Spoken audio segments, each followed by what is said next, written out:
He says that if you want parents to have sex more, if you want people to copulate, then you need to perhaps pay them more, raise the minimum wage from the national minimum wage of $7.25.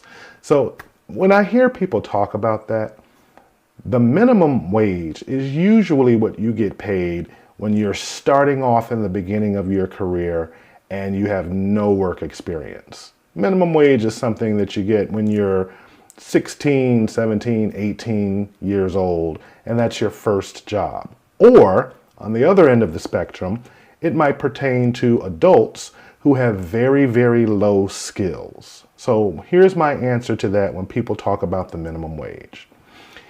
You are going to get paid based on the value that you bring. So if you have a very high amount of value, for example, a neurosurgeon, a very small number of people can actually do that job. So you can, because there is a finite number of people who can do that job, you can command a higher salary.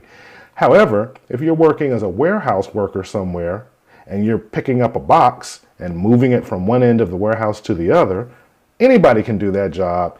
You're easily replaced. Therefore, the wage that you're going to be paid is going to be less. So my advice to anyone out there who wants to make more money is to acquire the skills people are willing to pay for. You're not going to be able to convince someone to pay you $1,000 an hour to cut their grass, because there will always be someone who will do it for less. You want to get a skill that people are willing to pay for.